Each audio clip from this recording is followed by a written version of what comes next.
we, us, how, and why did we get here? This is the thing that is a subject of great curiosity, to say the least. Well, let's take a typical one, but not the most important one. Here, we are moving along here, and boing, we hit that part of that radiation, and we smell it, taste it. What's that? So we move in a little lever over here to another, and we get another taste of it. You say, you know, that's real interesting. I wonder what that is and what that's like.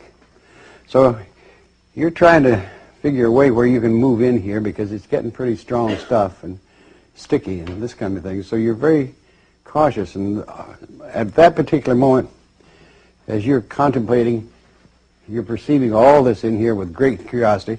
All of a sudden, this big man, that's a misnomer, a he-she, that's more like it, appeared. It's, what do you want? And you say, oh, well, what's that down there? He says, that's humans. And you say, well, can I go closer? And he says, well, not unless you be human. You say, well, I'll be human. He says, you what? He says, well, I'd like to be human. And he says, well, I suppose you could if you really wanted to. And you say, well, how do I do it? He says, well, just call me Ed, incidentally. I'm the entry director, and just so you can call me Ed for short. You say, oh, yes, Ed. Okay. He says, the first thing you have to do in order to be human, you say, oh, don't misunderstand. I just want to get a taste, a sample, and zoom in and zoom out. That's all. I don't want to stay there. Oh, no, I wouldn't think of staying there. That's just a taste. You know, just a little sip. And Ed looks at you and says, yes, I understand. So what you do in that process, he says, the first thing that you need to do in order to be human is recognize that time-space exists. You say, well, somehow I perceive it. There it is. He says, well, what you perceive is only part of it. There's a lot more to it than that. And you say, well, I'll take my chances. He says, well, the other part is that you have to recognize that when you become human, that you have an important thing you must do in order to be human. You say, well, what's that? He says, well, you have to have shut off all of your present memory and your present self. Otherwise, you can't generate this human consciousness. You say, oh, sure, I can pick it up when I get out. And he says, yeah. And he says, the other thing is that you are really on your own, because that's what that is down there, is that people are on their own. Those who come in and become human make supposedly their own decisions. You say, oh, I'll make my own decisions. He says, yeah. So he says, now, if you really want, we can set it up. You say, oh, sure, I got to go. He says, all right, first thing you got to do is, what do you want? Do you want to be male or female? And you look and say, what's that? He says, never mind. He says, can I select for you? Oh, yeah, you tell me which way. All right, fine. He says, the next thing is that you have to make a decision of where you want your entry point is. And he says, that's a decision that you have to make, because there are kind of problems. He says, for example, on Park Avenue in New York, there's a wait list line, a long wait list line to get there. Can't get Marin County, California, long line, that kind of stuff. And he says, Beverly Hills, almost impossible. But he says, we've got plenty of fast takers, say, in Africa, instant service. You can get in right away. South America, the same thing. Easy, no problem. And he says, and I can just really rig it. And you say, well, that first one, it sounds pretty interesting, but you say it's waitlisted. He says, yeah, Park Avenue, forget it, but in New York. He says, and you say, but if it's New York, and it's close to that wait listing, isn't there any place in New York I can get in? And he thinks this is, yes, I can get you in, as a matter of fact, pretty quickly. Just right now, just wait and see. You see, that's fine. Right. He says, all right, you got to be careful now. Remember, you're on your own. He says, oh, I can make it.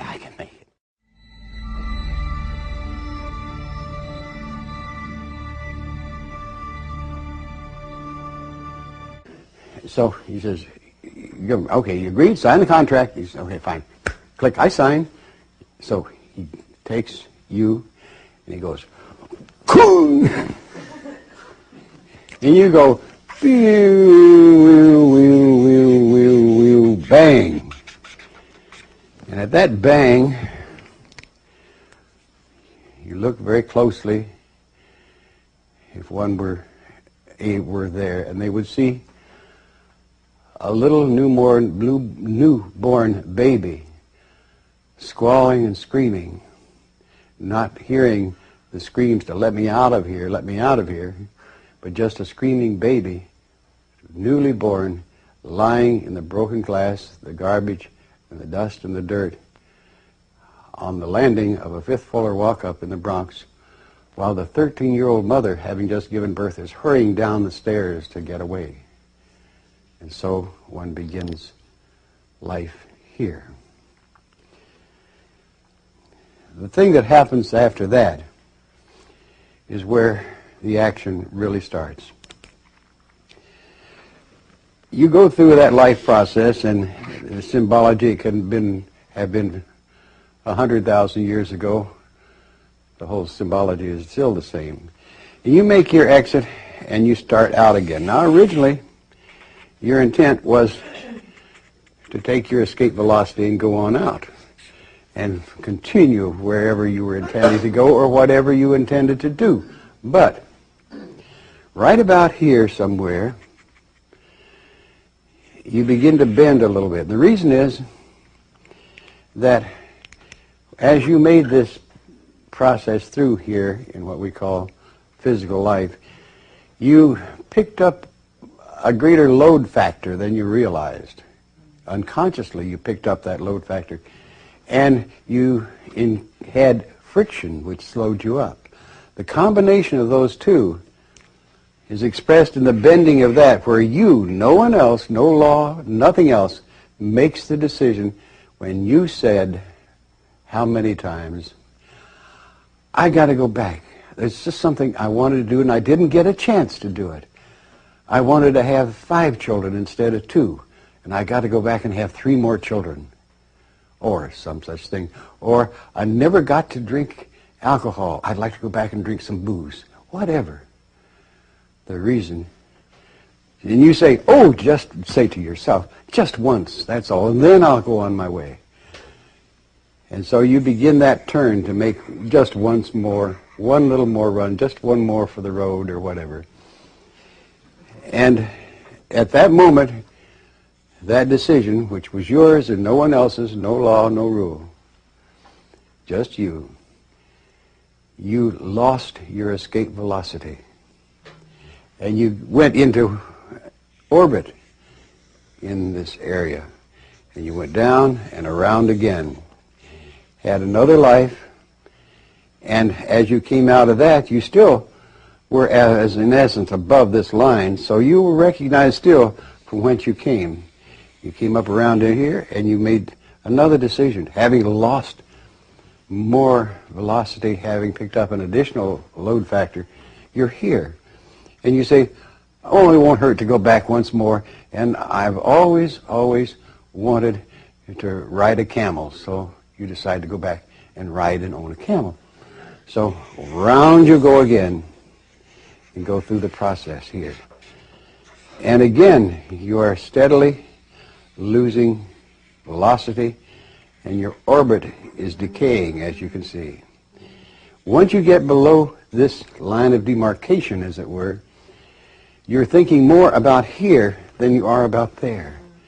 Your memory of you as you originally were is declining because of the overwhelming input from this human radiation. So down you go again for another life, another one, another one, another one, until you get to this point where you're locked in, and you have little, even in between life sojourns, you have little, if any, perception of this radiation from whence you came. There's a word for that, which I probably have already used, that fits it very, very accurately. And that word is, we're all have become human junkies. We're addicted to being human and the human experience. Most importantly, what the real, I'll put it in our modern jargon, the most attractive advertising for this being human, bar none, and which attracts most, if the highest percentage and the majority of those who come to be human, is to meet a graduate of this particular compressed learning school. A graduate of the being human experience is, I have to be unequivocal about it, is a God in other energy systems. And you have to think of it that way. Is a God in, as we term God, put it that way. And remember, our concepts of God from one perspective is very much local traffic type of perception. But there it is that that's once you meet a graduate of this particular system, truly a graduate, then in turn you, and probably have, said to yourself, I will do anything 1,000 times, 100,000 times, whatever, if I can be like that graduate. And that's exactly the important thing. Because a graduate is much on the order of what we perceive to be a super something. And the availability of that being and where those graduates go and be is something that we will not get into tonight, but it becomes obvious that they are no longer interested in local traffic. So I can just hear the radiation of all of you as you're saying, well, what about us? Where are we? Are we locked in? Wrong.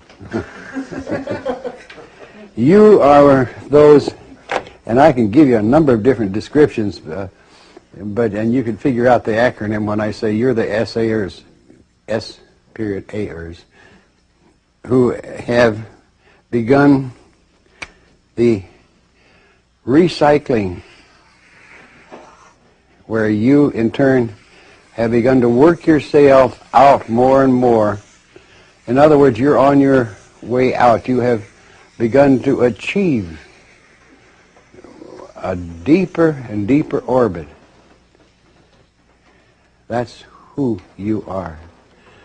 Step by step, laboriously, lifetime after lifetime, you have begun to accumulate or re-establish escape velocity. My best guess, and it's only a guess because it's so hard to measure, that most gateway graduates are up in here sometime. In other words, they are on the verge not of achieving escape velocity, but way up here on what I call the last timer role. I see you as those who, when they make their exit from this sojourn, this time, will get into this last sojourn spot of contemplation or thinking about what will be my last run in. You are a last timer to be. So what that role is that you will play for the last time is something that you will decide, not now, but where you are in this contemplative, non-physical state. And I might add that some have stayed there for thousands of years. And I say that in a very funny way because that is out of time, but by our concept, they would have stayed there for thousands of years. And you have some very, very fascinating options, knowing that our recorded history is this limited, when the span of human history is about 10 to 20 times that long at least. So that gives you an idea of what your options are, and your options don't become limited to the future. They're all up and down that span of human existence. Fascinating? Great opportunities. Think what fun you can have, you know? So that is where you are, how you are, and why you are. And it again has something of extreme interest. And what I need to do then is show you why some of those things are in that way and how that relates to you. And this is interesting in that it will help you begin to perceive you as you really are.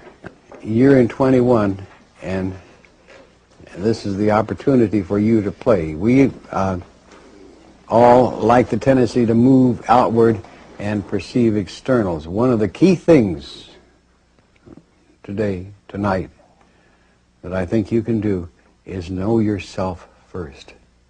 Because that's what I had to do in going back and looking under the hood, as it were, of what I am. Now, I can tell you what I found. I found, first of all, instead of in 21 enrolling this way, and put it in, it's a crude way, but it's the best I can do. I rolled this way, inside, and moved inward. And it took weeks and months to get this piece by piece knowledge, information, or whatever. But what I began to find, first of all, was a catalog being continually updated on every possible part of me, of my experience, my emotions, my activities, whatever. It was a memory bank, if you want to put it that way, a life history recording of me. And you could go up and down that whole life history. Another way of putting it is it is as if we are all operating a computer workstation here, if you can think of it that way. And that's a mainframe. And you're feeding the mainframe with all this data. And you're offloading it over here into what might be called short-term memory, whatever. But that's all the permanent feed up there. And it's all, anything that you know or think you are or hide from is all there. It's all open. But it's you look at it, it's so clean and so beautifully organized that it's fun to get to know the real parts of you by hitting that mainframe that is a part of that whole thing of you. This is all you. This is the points. Not anywhere else, not in some wild universe. This is you. Moving inward to that, another layer, which is a busy place, as it were, and I watched with great amusement that it is an emotional layer. And this is a layer of all the emotions you're constantly accumulating, and there's a mechanism that's shoveling them off somewhere, like this, joint, joint, joint. It's like a conveyor belt that's throwing it out this way while your life is dumping it in here. It's very interesting. And I found out later, of course, that's the way it looks, but it's actually sorting it out and classifying the different types of emotion. So then moving, and it took a long time to get past these fascinating things. And then there is this intellectual level, layer, and getting into that, and that was a lot of familiar things, but there again, it was knowledge that I had no knowledge I had that information, which is fascinating. And totally, and I spent weeks and months in there. It's, again, like a system of cataloging. Here was and I looked at it, and different people look at it in different ways, but I looked at it as a huge, huge carpet of flowers, is the best way I can put it. But each flower was a life experience, a life personality. And I looked at these thousands of flowers and said, come on, wait a minute, I've been all of these? And over here is a laugh, chuckle. I said, sure, kid, sure, what'd you expect, you know? And here's this mass of different textured, radiating, vibrant things, and this this pattern of, it's how to describe it. It's indescribable, except it's like a huge family feel, like brothers and sisters, aunts and uncles. It has that kind of feel, only much closer. And there's this total intercommunication with all these in the sense that they know you, and as you begin to work and go touch one of the flowers, which you soon find out is a face, hi boy, and the joy that you have finally recognized this. And that was reflected in, I look and I say, so this is what it's all about. This is what I am. All of these life personalities, all of these lifetime experiences. And I then said, and that's what it is. And I finally have made that understanding, that brilliant thing. And this voiceover says, well, it took you long enough. And then I found out much more about what I now call the I there of me. And take the hyphen out, and it becomes the it of me.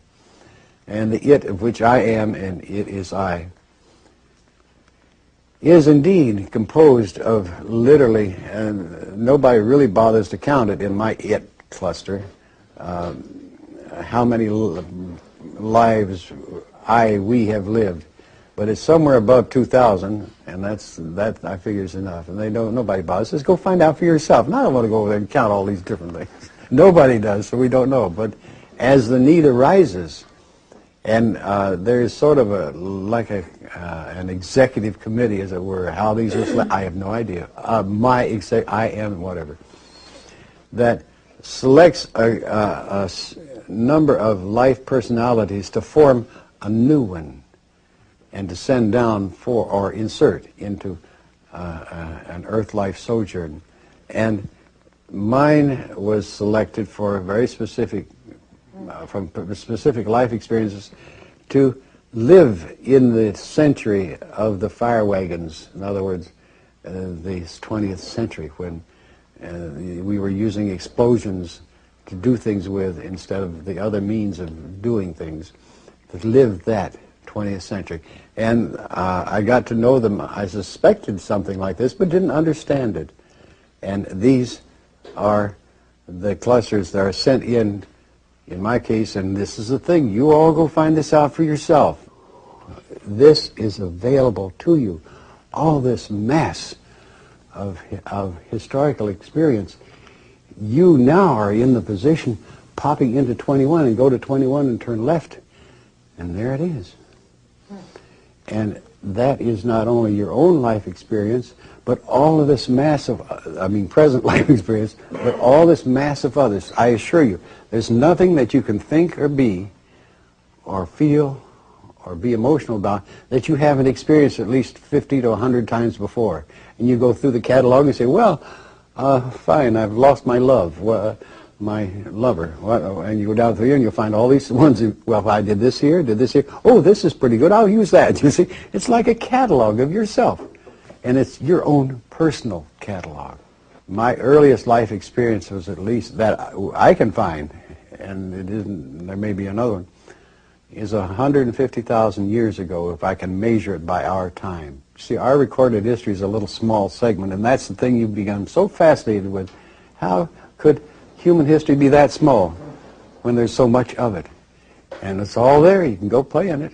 And I can tell you that it's probably the most important fun you can have in your life, because it's also so very useful. My it is continuously busy, as all other its are, is retrieving parts of life personalities that have been lost for one reason or another. So you see,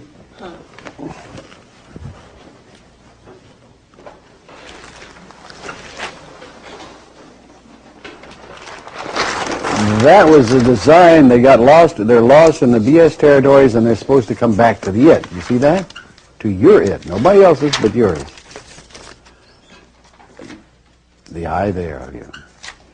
And what happens is that your it and my it, everyone's, are constantly cruising these BS territories to retrieve life personalities of each of us that has gotten lost or locked into one of these territories, and they're retrieving them and bringing them back to the id. You know why? That's what they're all doing, and this is what you're doing. And you find out again. I'm being so dogmatic, go find out. And what it is, your id is doing is collecting all of these so that you, in turn, can take off and wink out. And that's how I found out about that, because I began to discover, and you'll discover it, that your it has adjoining its all bonded to it. You are a part of a bonding system that I'm 86% sure that you all are within this bonded cluster of its, of which I am a part. And what we're doing is that we are gathering all of the parts of us together, each individual. Like you got some that are lost in various belief systems, and there's a constant flow of retrieving those and getting them stuck back in. They're parts of you. That, I can give you a classic one that you know about already, having gone this far in Gateway, is that Miranon is attempting to retrieve Shay, who is here. And that's his connection, is he's a retriever trying to pull Shay back into their it cluster so that they can move on and wink out and go in another direction. And we'll get to that tomorrow night. So have a good time in 21.